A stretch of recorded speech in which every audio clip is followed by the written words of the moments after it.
Nós vamos tratar essa manhã, não de finanças. Nós vamos falar de um Deus que nos ama, um Deus de detalhes que nós cantamos antes. Um Deus maravilhoso que deixou tudo bem esclarecido na sua palavra sobre todos os assuntos. E este assunto, ele detalhou em muitos versículos. Vamos ler o texto de Deuteronômio 28, 44. Essa aqui é uma tradução um pouco diferente, uma parte dele. Eles lhe emprestarão dinheiro, mas vocês não emprestarão a eles. Eles serão cabeça e você será cauda.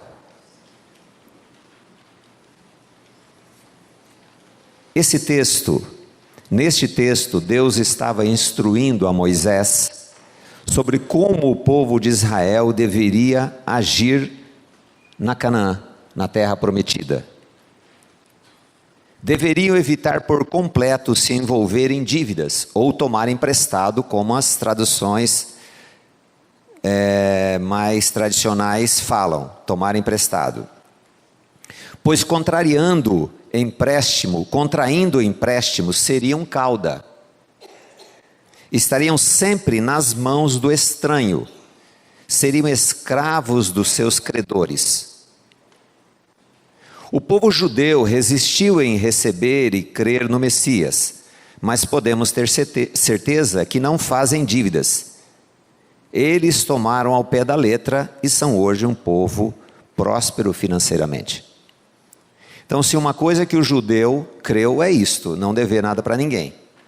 Ele vende uma camisa para você pagar em 30 anos, mesmo que você tenha 70 ou 80, porque alguém vai pagar essa camisa. Mas ele não vende, ele não compra a prazo. Eu assisti um filme que uma filha, depois do pai ter conseguido sair e ir para os Estados Unidos, e ela era muito magoada com o pai, que ela foi primeiro, o pai conseguiu dinheiro para pagar, para que ela saísse do domínio comunista. E ela disse assim: pai, eu não posso permitir, eu não posso perdoar você, porque você poderia ter arrumado dinheiro para nossa mãe ter vindo. E aquele judeu disse assim: minha filha, isso é pedir muito para um judeu, que ele tome dinheiro emprestado. Eu tive dinheiro só para você vir, não tive dinheiro para sua mãe. Então, para o judeu, uma coisa séria é isto. O fato é que a palavra de Deus continua sendo verdade, e o sistema financeiro vigente está requerendo escravos que o sustente. Lembre-se o texto: você vai ser cauda, você vai ser escravizado pelos seus desejos, levando pessoas às dívidas, vendendo ilusões, contentamento e entregando o quê? Aflição e destruição nos relacionamentos. Benjamin Franklin afirmou sabiamente: contrair dívidas é o mesmo que fazer dos outros donos de nossos atos. Que força tem uma pessoa que está endividada perante o gerente do banco? Ele tem a força de dizer assim: sim, eu aceito esse seguro que você quer me empurrar.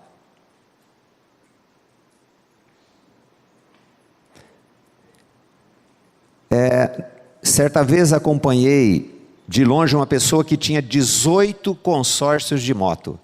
Porque cada empréstimo que ele ia fazer, o gerente empurrava para ele um consórcio de moto. Ele estava quase encerrando o negócio dele e abrindo uma concessionária de motos. Esse é o sistema. Ele visa o quê? Vender alegria e entregar aflição. Muitos brasileiros vivem sob a pressão das dívidas. Será que precisamos viver assim, tendo um pai amoroso que prometeu no Salmo 23, o Senhor é meu pastor e nada nos faltará? Fomos instruídos a pensar que nunca teremos nada se não nos endividarmos.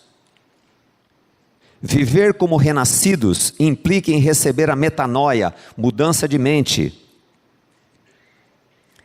em todos os setores de nossa vida. é a entrega plena de tudo que somos e pensamos.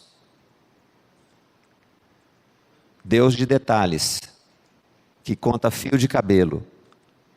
Ele não estará interessado numa coisa que ele tinha certeza que nós íamos nos afligir muito, que é a questão financeira? Sim. A mudança de mente nesse aspecto é o Senhor livrar-nos de tudo que nós aprendemos fora da palavra em finanças. E o que nós aprendemos fora da palavra em finanças? Que se nós não endividarmos, nós nunca vamos ter nada.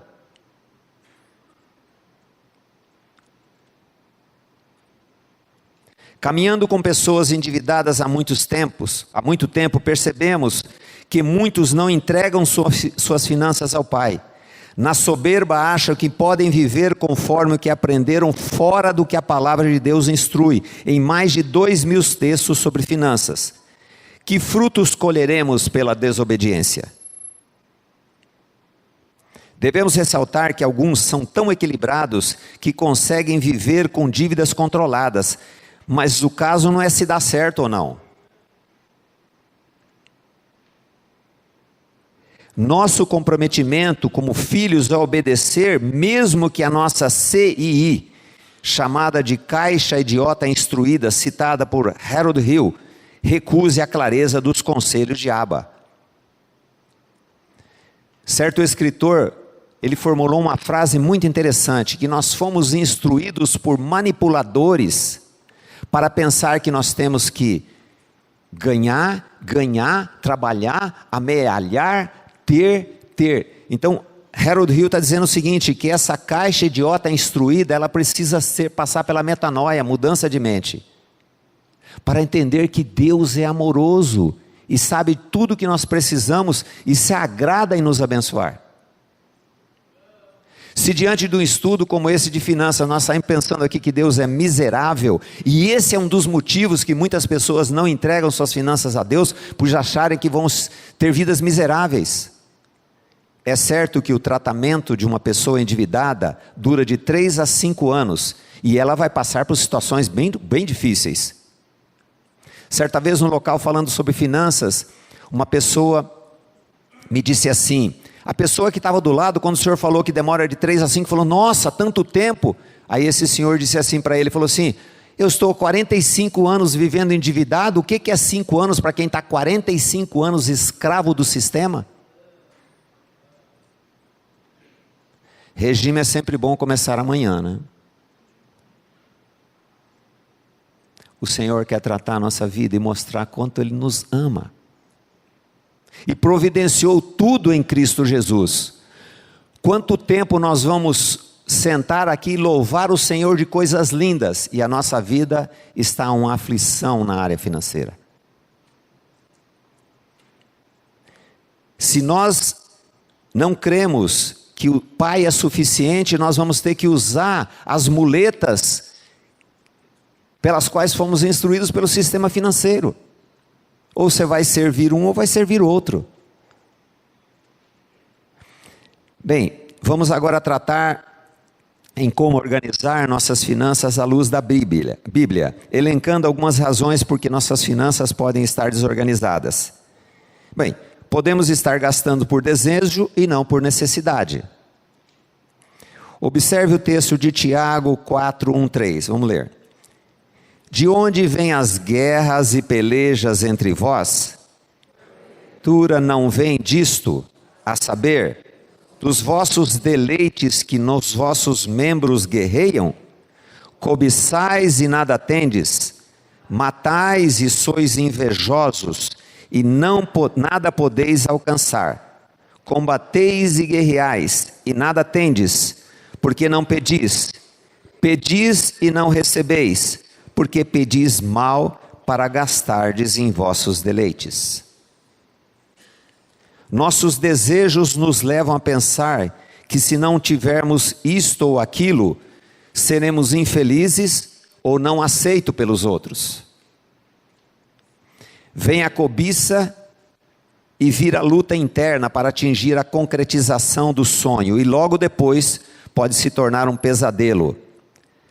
Lembra quando seu primo sonhou com um apartamento novo que ia ficar pagando só durante 30 anos e hoje viu que nem Rivotril faz dormir em paz? Quantos sonhos despedaçados por não atentar no que a palavra de Deus diz?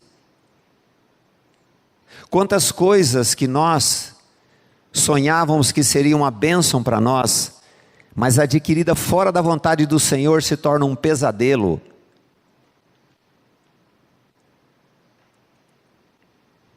E os cobradores estão cada vez mais impertinentes, porque agora eles têm o WhatsApp, eles ligam depois das 6, depois das 8, eles ligam domingo, eles ligam feriado.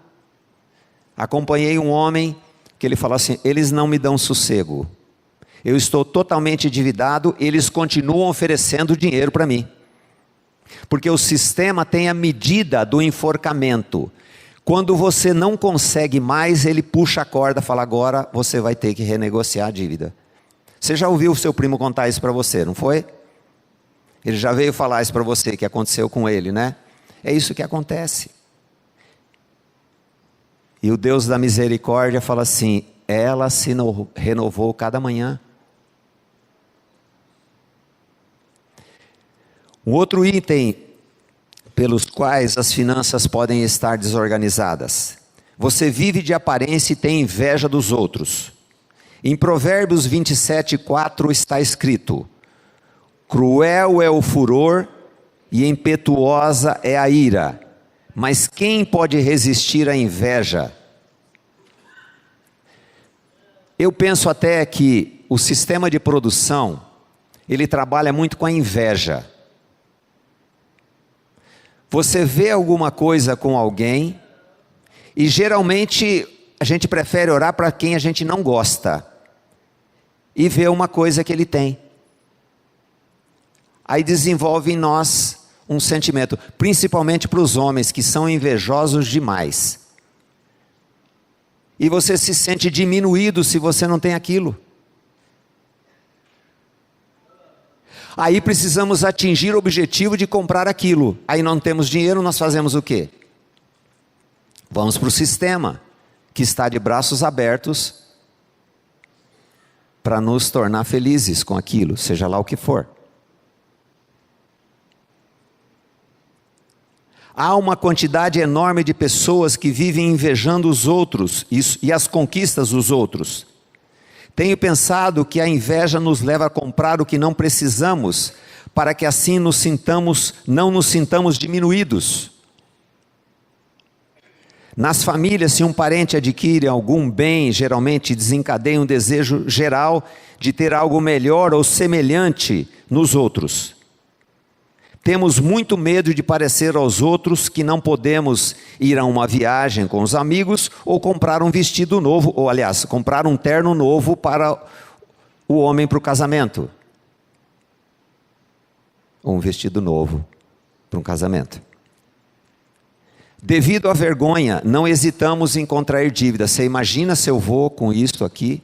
Eu já fui com esse vestido no casamento de 2015 do fulano.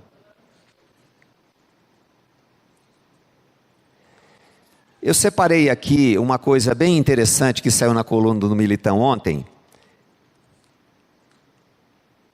Grifes de roupas estão vendendo até tijolos. Essas marcas desafiaram o bom gosto para expandir sua receita. Em Nova York, a marca Supreme, marca de pochete famosa, vende um tijolo por R$630. A fita crepe de Ralph Simmons custa R$610. Tem gente muito louca que vai comprar essas coisas. O clipe, sabe clipe? O clipe da Prada está sendo vendido a R$600. Bolsa feita de estopa, parecida com plástico, está por R$3.700. E dizem que é muito feia. Mas é de grife. A Balenciaga lançou um travesseiro para avião e carro, máscara para dormir, para esquecer as dívidas, vendendo muito caro. Esse esquecer a dívida é parte minha. Grandes marcas assinam esse tipo de produto para pegar o povo que não tem dinheiro para comprar uma bolsa, roupa ou sapato da marca deles. E se contenta com pouco, já que não posso ter uma bolsa, compro um tijolo. A gente ri, parece idiotice, né? Quando lança o tijolo, você imagina quantas pessoas vão ficar na fila para comprar um tijolo, né? Hoje, até a arte é um pinico, né? Demonstração de arte é um bidê hoje. E nós precisamos ser renovados na nossa mente para não entrar nessa palhaçada que virou o mundo. Eu vi um vídeo sobre os costumes dos japoneses. Tem japoneses que moram num apartamento de 20 metros quadrados, mas só compram determinada marca.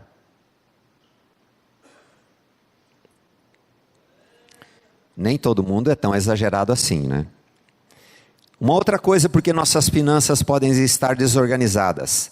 Gasta mais do que ganha. Temos um texto bem apropriado para os que gastam sem necessidade, descrito em Isaías 55:2, a sua parte A. Vamos lá. Por que gastais o dinheiro naquilo que não é pão, e o produto do vosso trabalho naquilo que não pode satisfazer? Quanto tempo dura o prazer de uma compra? Especialmente quando não se tem dinheiro suficiente?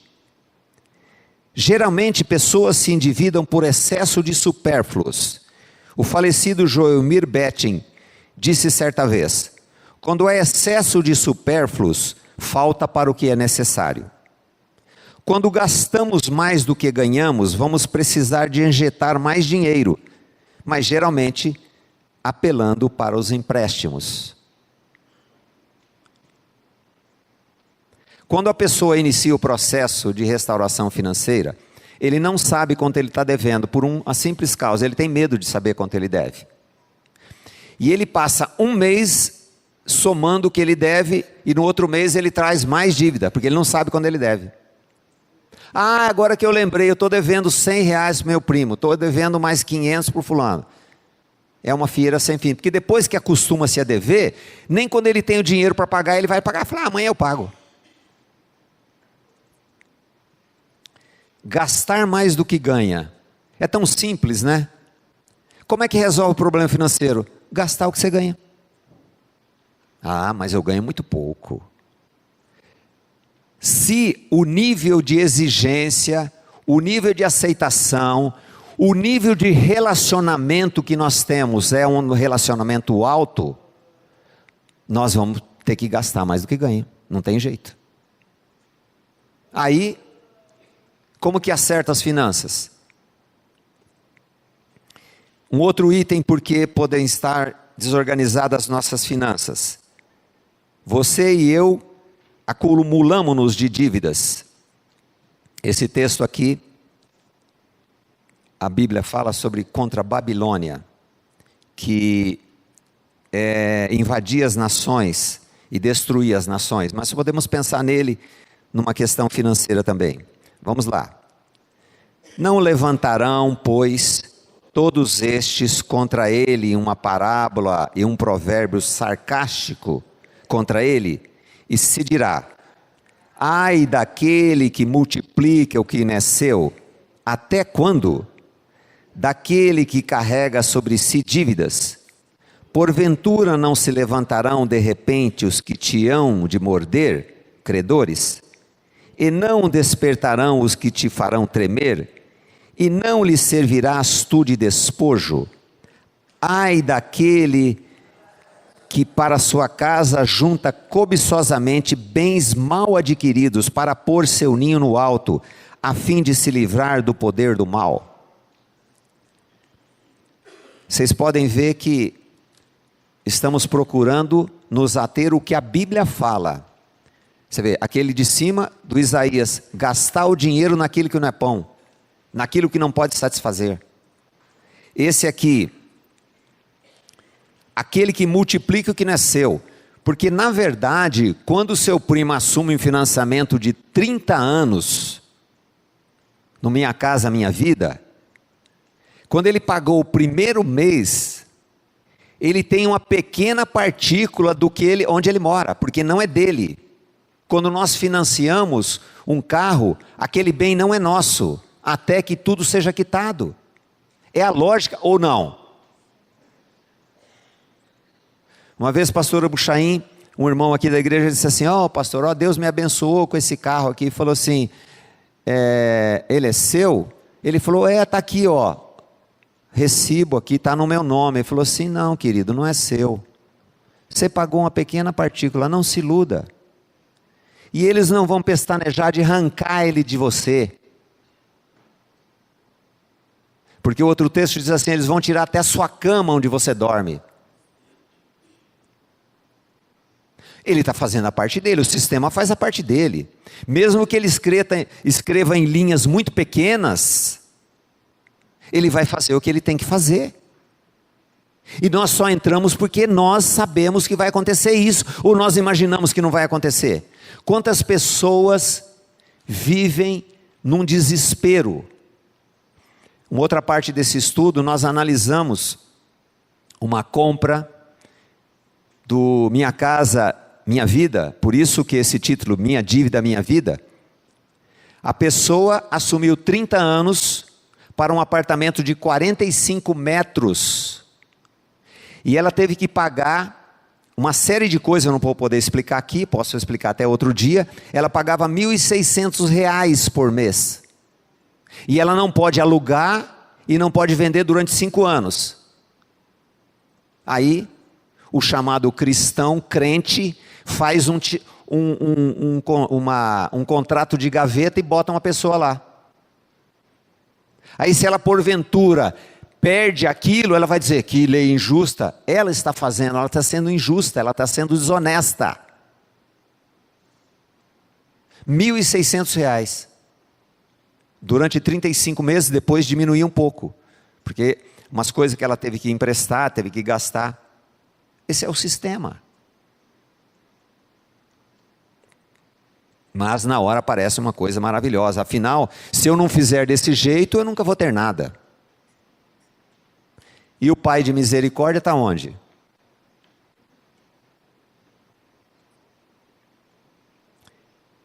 Lembre-se, uma herança pode demorar ou nunca vir. Um dinheiro a receber pode nunca chegar.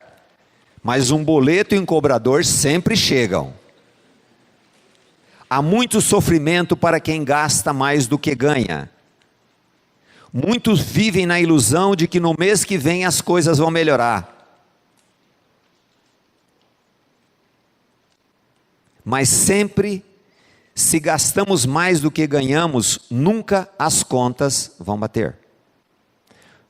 O chamado crente tem um problema maior que o incrédulo, pois ele usa a Bíblia de forma equivocada e cita nos momentos de aflição: tudo posso naquele que me fortalece. E os mais com mais fé falam assim: tudo posso naquele que me fortalece, o Senhor proverá. Eu até, desculpe, às vezes a gente usa até de sarcasmo no negócio, mas eu tive um caso como esse. Deu 3 cheques e falou assim: o Senhor proverá em nome de Jesus. No primeiro vencimento do cheque, eu fui lá. Falei: e aí? Nada. Sabe o que tem que fazer? Devolver a moto. Se nós usamos os textos de forma que Deus vai validar aquilo que nós fazemos fora da palavra, nós podemos esperar, sabe o que? Aflição. E bico contra Deus. Uma pessoa que nós acompanhamos na época, ela tinha 60 anos, ela demorou 5 anos para pagar a última dívida dela, e no dia que ela pagou a última dívida, eu levei uma tubaína para tomar junto com ela, que eu tinha prometido, daqui 5 anos nós vamos tomar uma tubaína junto. Ela me disse assim, chorando: eu não posso aceitar que Deus me ama, sendo que eu sou dizimista, e eu não consigo pagar minhas dívidas. Deus é errado ainda. Eu falei: querida, se você dá o dízimo, mas você está fora dos princípios da palavra com relação a finanças, você quer que Deus vai avalizar o quê? Mas graças a Deus, ela foi liberta do sistema financeiro. Disse George Miller que foi usado por Deus para cuidar de 2.000 crianças, sem pedir nada a ninguém. 2.000 crianças, a gente tem um filho, 2 filhos, puxa, que trabalho que dá, que despesa que dá. Você quer ler um livro maravilhoso sobre um homem que dependeu do pai? Compre biografia de George Miller, a gente fica com vergonha. Ele disse assim: Deus não é fiador de dívidas. Mas vai dar certo. E não dá. Não dá e não pode dar. Só que tem uns casos que dá certo. Porque as pessoas que usam o sistema, ele fala assim: não, mas tem muita coisa que é boa. Tem muita coisa que o sistema é muito boa. Eu faço isso, faço aquilo, ele vai fazendo até dar errado. O milionário desta igreja criticou essa pregação. Um dia ele foi visto sentado numa soleira e disse assim: por que eu não ouvi os textos da palavra? Perdeu milhões de dólares numa noite. É só questão de tempo. Depois de levantar alguns motivos das nossas finanças estarem desorganizadas, veremos agora como sair da armadilha do sistema chamado capitalista. Primeiro, pedir convicção a Deus que você não é hábil para cuidar de finanças. Isso aí eu vou te falar, é muito difícil. Porque às vezes a arrogância é tão grande.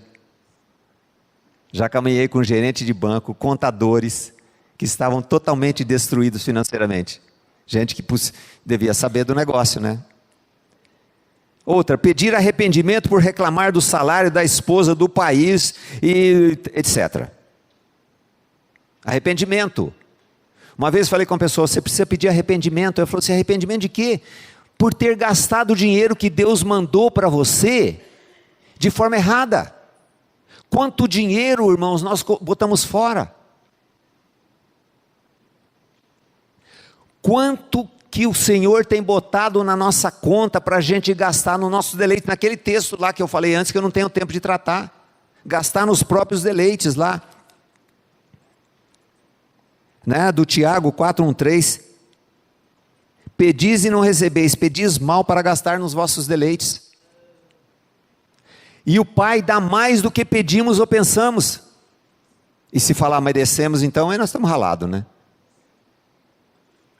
Agradecer a Deus por ser tratado, porque aqueles que querem ser tratados, como eu falei, de 3 a 5 anos, vão sofrer, vão ser envergonhados. E pedir a Deus espírito de contentamento. Contentamento. Uma vez eu olhei para um endividado pelo Skype e falei assim: então, Deus quer que você agradeça. Ele olhou para mim, os olhos dele disseram assim: agradecer do jeito que eu estou? Falei: é. Porque quando a gente agradece, a gente tem certeza que somos amados do Pai. Porque enquanto nós não temos certeza que somos amados do Pai, é só bico contra Deus. E toda a nossa murmuração é contra quem? É contra Deus, porque se Ele é nosso Pai, Ele é o responsável pelo problema. Agora, se eu vou atrás do problema, eu vou botar a culpa em Deus. E nós temos muitas pessoas para botar a culpa dos nossos problemas, né? Já começou lá no Éden, né? Foi a melhor mulher que tu me deste. Bem, agora vamos tratar da situação praticamente, né? Porque a Bíblia é prática, né, irmãos? A Bíblia não é um livro para a gente sentar aqui e aprender e não colocar em prática. E uma das coisas que nós vimos, a necessidade da nossa igreja, foi levantada isso naqueles questionários que fizemos o ano passado, que a palavra precisa ser mais prática, do viver diário, né? E finanças é viver diário. Porque, irmã, eu tenho certeza que a senhora pode pensar em dinheiro muito mais do que muitas outras coisas. Ô Iracema, certo? Nós pensamos nisso, pensamos no dinheiro muito mais do que muitas coisas. Tem pessoas que não, mas a maioria sim. Primeiro, sentar e calcular. Vou ter que correr um pouco.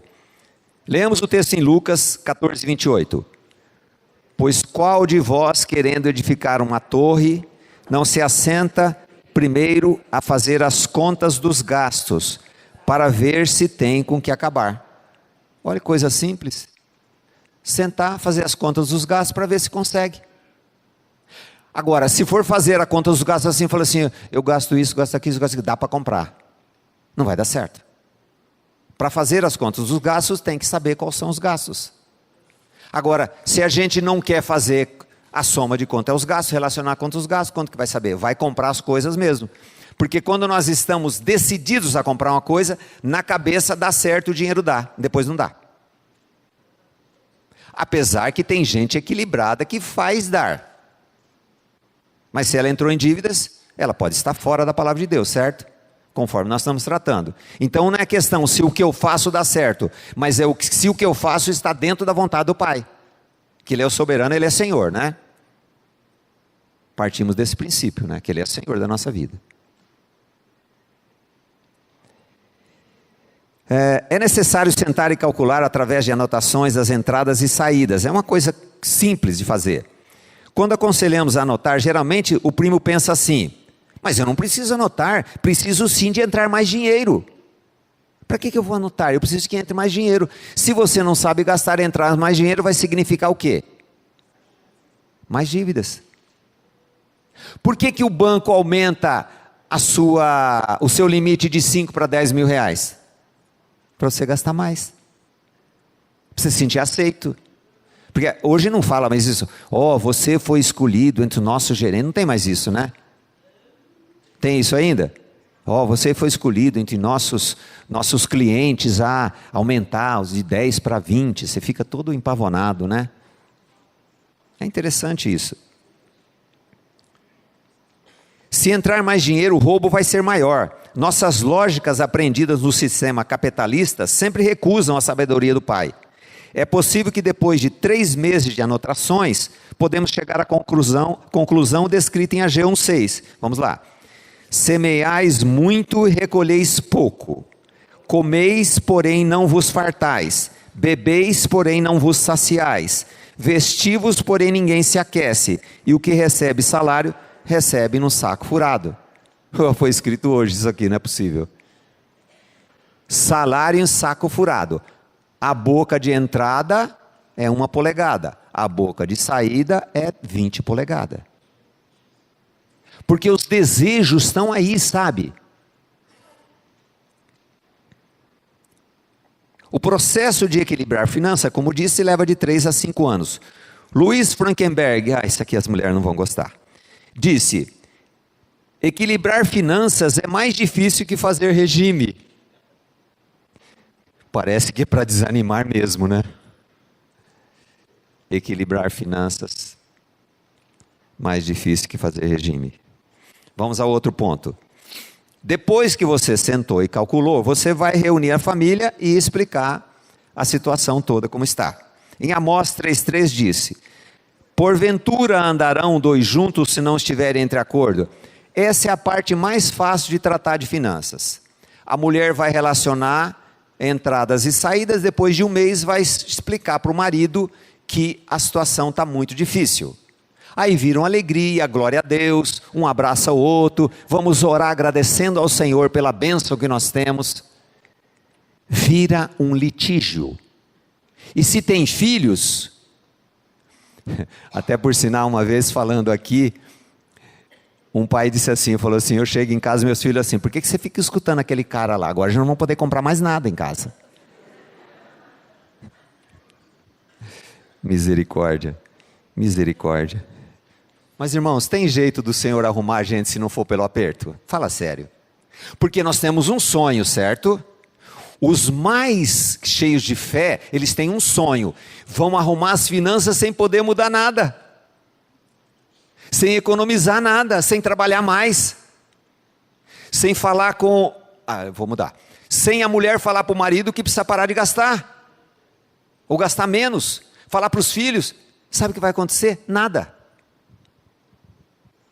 Não vai acontecer nada se não houver mudança de mente. E quem faz isso é só o Senhor através do Espírito. Por isso que nós temos que clamar misericórdia. É um caso de misericórdia. Se você sair daqui e falar assim, já aprendi tudo, não vai aprender nada. Precisa ter arrependimento, Senhor. Precisa ter arrependimento de ter usado o que o Senhor tem dado de uma forma egoísta.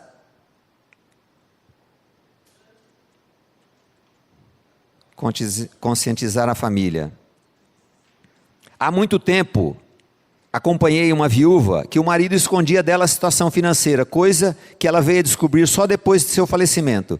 Você pode imaginar o sofrimento? Nesse caso, esta viúva precisou primeiro perdoar o marido, enterrar o morto, né? Por encobrir a situação financeira da família. Hoje ela está feliz em ver como o pai abriu caminhos no deserto para irrigar suas finanças. Então, se não há uma conversa em casa como a situação financeira está, quando vai resolver? Porque só falar assim, não tem dinheiro, não pode, sentar e conversar. Mesmo que isso seja o início da guerra entre a Coreia e os Estados Unidos, mas precisa acontecer. Bem, agora a parte mais fácil, é o último conselho, não comprar mais nada a prazo. Vamos ler o texto de Deuteronômio 28:12. O Senhor abrirá o céu, o depósito do seu tesouro, para enviar chuva à sua terra no devido tempo, e para abençoar todo o trabalho das suas mãos. Vocês emprestarão a muitas nações, e de nenhum tomarão emprestado. O Senhor diz que vai abrir o céu e o depósito, que vai abençoar e vai equalizar as coisas. Mas você vai emprestar, mas você não vai tomar emprestado. Né? Que é o mesmo se endividar e comprar a prazo. A ordenança divina é não tomar emprestado, não comprar mais para pagar depois. Inicialmente fala de nossa vida, que nossa vida será de prosperidade e não de penúria, que ocorre quando não atentamos para as verdades da palavra inerrante do Pai. Ainda em Mateus 22:29 diz: Jesus, porém, respondendo, disse-lhes: errais não conhecendo as Escrituras nem o poder de Deus. De onde vem a nossa ignorância com relação a finanças? Por não conhecer as Escrituras e o poder de Deus. Não conhecer o que a Escritura deixou falado sobre finanças, e por não crer que Deus é suficiente de fazer a Escritura se realizar na nossa vida. Você vê que é uma obra da graça? Conhecer a Escritura e depois depender do Senhor realizar isso em nós. Eu vejo muitas pessoas que depois que aprendem algumas coisas na Bíblia sobre finanças, falam assim, agora eu vou fazer isso, vou fazer aquilo, eu vou quebrar meu cartão de crédito, vou fazer isso, fazer aquilo, não vai acontecer nada, vai ser um mês, depois volta tudo. É pela graça, irmãos. Por isso que eu falei, eu vou falar sobre um Deus amoroso que quer tratar conosco, que está ávido de que nós entreguemos nossas finanças a Ele. Agora, se eu parto do princípio que isso não vai dar certo, quando que vai dar certo? Uma coisa péssima é você ter funcionários, quando você passa um serviço para ele e fala assim, não vai dar certo, não vai dar tempo, isso não vai. E é assim, é uns 30% assim, né? 50%? Uns 60%? Dá mais de 70%. Então, quando o Espírito de Deus está lançando a palavra agora, e você recebe dardos inflamados do maligno que diz assim, isso não vai funcionar comigo. Se não vai funcionar comigo porque eu tenho uma loja, tenho que comprar a mercadoria para pôr lá para vender, não funciona comigo porque eu sou um profissional liberal, porque hoje eu conserto um cano, aí demoro 2 dias para consertar um cano de novo, porque eu sou isso, eu sou, não importa. Os princípios da palavra de Deus servem para todo mundo. Profissional liberal é a melhor e a pior coisa que tem, e aqui certamente tem vários. Como que um profissional liberal tem finanças equilibradas? Ele precisa ter organização, ele precisa ter lastro, ele precisa ter dinheiro, porque os meses, você tem 10 meses bons, e você tem 2 meses ruins, já arrebenta os 10 meses bons, é assim que acontece. Mas o Senhor proverá, e o Senhor, no seu amor, vai prover, sabe o que? Tristeza. Porque o texto fala, que angustiados de madrugada me buscarão. Angústia pode ser patrocinada pelo Senhor, permissão do Senhor, por atos que nós praticamos. Por isso ninguém vai ser tratado financeiramente se não houver arrependimento. Arrependimento de ter vivido conforme a sua própria vontade, mesmo até sendo dizimista, como aquela senhora que eu contei. Nosso erro é não conhecer ou conhecer e não colocar em prática o que ouvimos da parte do amado Senhor Jesus. Nossa falta de conhecimento nos torna presas fáceis do sistema que visa, como disse, o endividamento e uma vida futura na miséria. Muita gente se carrega de dívidas como forma de obter um patrimônio para a aposentadoria. Na verdade, investem em passivo, não tendo renda para sustentar os bens que imaginavam ser o sustento da velhice. Você entende isso?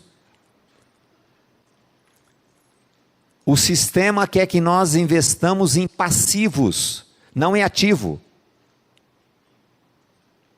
Eu acompanhei uma pessoa que tinha investido em várias coisas, mas não tinha renda. Como que uma pessoa que não tem renda, ela vai sustentar uma casa enorme de 300, 400, 500 metros? Uma casa na praia, um sítio, se ela não tem renda? Então o sistema quer que nós nos sobrecarreguemos de passivos. Eu conto até a história de José Pio Martins, que foi secretário aqui do Wilson Moreira. Ele hoje é um dos diretores do Positivo, em Curitiba. Ele tem um livro, tem vários livros, viu, bons para a gente ler. Livros seculares que falam sobre isso, princípios financeiros sem citar a Bíblia. E também livros bíblicos sobre finanças. Ele disse o seguinte, encontrou determinado médico, e o médico disse assim: ô José Pio Martins, que bom ouvir os teus conselhos, eu estou muito bem financeiramente. Falei: então como estão suas finanças? Pergunta sarcástica também, né? Como estão suas finanças? Né? Já sabia que vinha uma bomba, né, para ele. Disse assim: não, eu fiz o seguinte, como eu sou médico, eu tenho uma casa excelente, num lugar maravilhoso, eu tenho um carro importado, eu fiz um financiamento para essa casa, para esse carro, e eu comprei um apartamento na praia, eu estou muito tranquilo, só que eu tenho que trabalhar muito, né? Eu trabalho em 3 hospitais, se bobear, trabalho em 4. O Zé Pio falou assim: você é louco? Ele falou assim: mas Zé Pio, eu ouvi seus conselhos, que eu tinha que investir. Ele falou assim: você não tem nada. E você é um médico, que se você não tiver seguro, e amanhã você não puder trabalhar, você vai perder tudo, em poucos meses. Você é maluco? Você imagina ouvir isso depois de tanto envolvimento errados em finanças? Está certo que essa pessoa não conhece a palavra de Deus, mas principalmente os que estão aqui de manhã, vão sair com algum conhecimento sobre isso. Então, a vida vai se tornar pior, desculpa.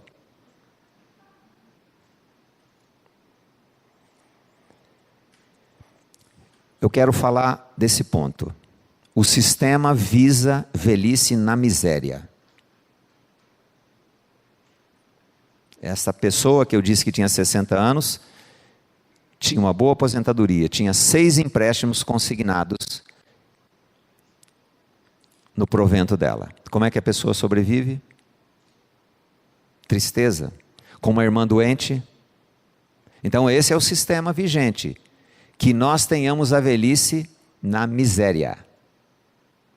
Tendo que começar a vender as coisas porque não tem renda.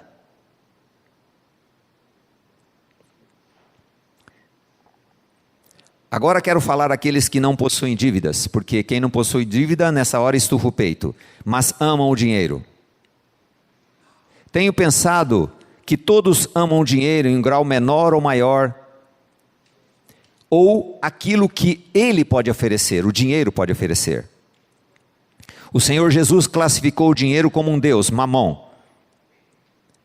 Este Deus precisa de súditos fiéis para mantê-los aprisionados, incitando-os a amealhar a qualquer custo, ou vivendo nababescamente, quer dizer, gastando desordenadamente para si mesmos. Alguns amantes deles, do dinheiro, dão até dízimo.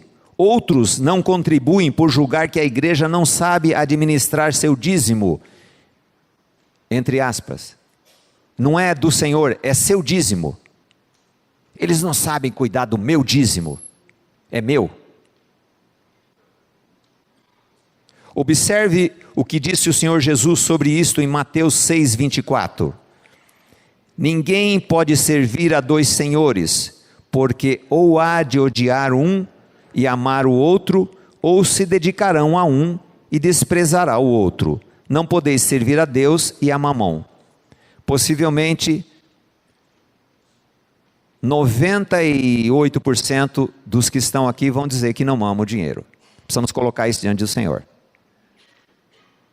Ou dinheiro ou o que Ele pode oferecer. Porque geralmente julgamos que posses vão nos dar felicidade. Aceitação pelos outros vão nos dar felicidade. E vão nos dar sossego. E quem é o nosso sossego? E quem é a nossa alegria? É o Senhor. Ore pedindo revelação para perceber se você serve ao dinheiro ou usa o dinheiro como forma de glorificar o Pai. Todas as coisas são do Pai. Mas nós trabalhamos muito para ter isto. Uma coisa, esse estudo deixa muita gente brava. Sai gente brava batendo o pé. Não tem problema.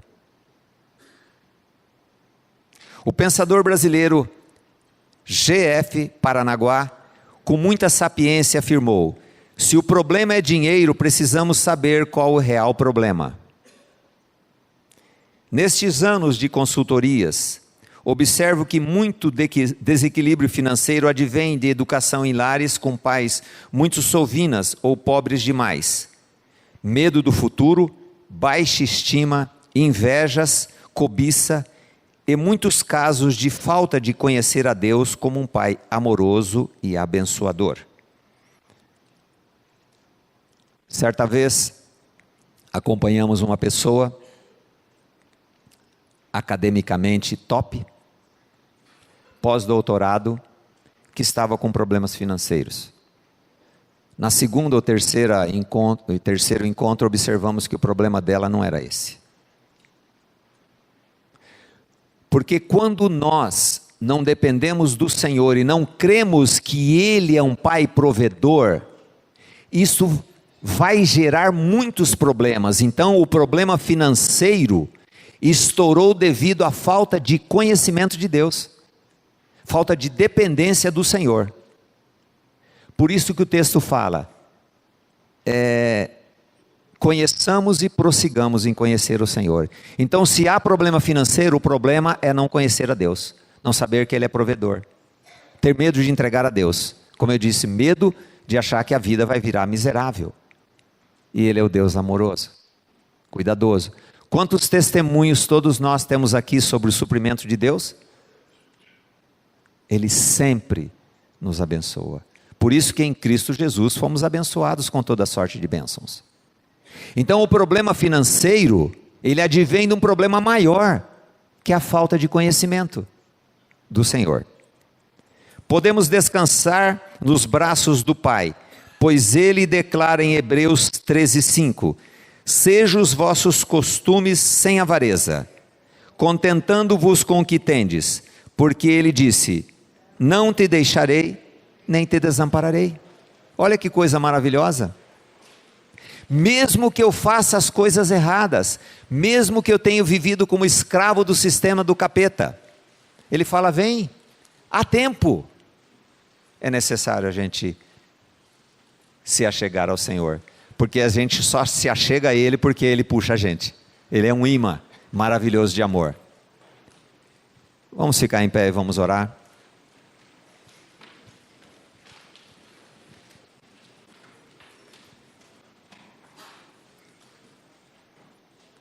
Senhor, nós te damos graça,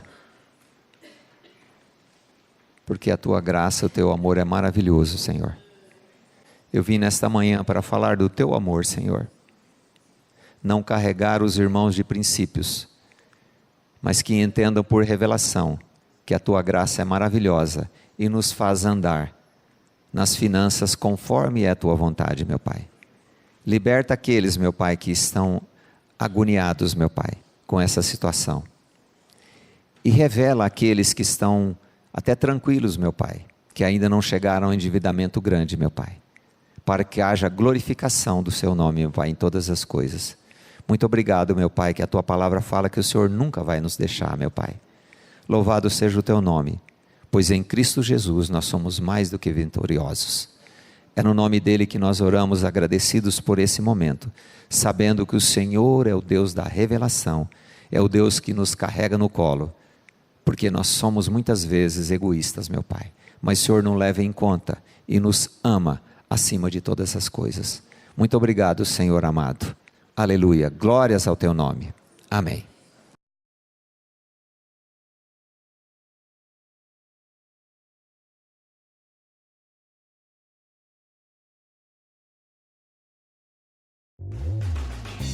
A Livraria PIB Londrina procura selecionar cuidadosamente seus títulos e autores a fim de oferecer um conteúdo alinhado com o Evangelho de Jesus Cristo. Bíblias, livros de teologia, devocionais, literatura infantil, biografias, comentários bíblicos e muito mais. Dispomos também de um acervo de CDs e DVDs das mais de 5.000 mensagens ministradas na Primeira Igreja Batista em Londrina. Visite a Livraria PIB Londrina e conheça ainda mais. Livraria PIB Londrina, de segunda a sexta, das 13h30 às 18 horas. Endereço na Avenida Paraná, 76A, próximo ao Calçadão, bem no centro de Londrina. Ligue para 3372-8921 ou acesse o site www.livrariapiblondrina.com.br.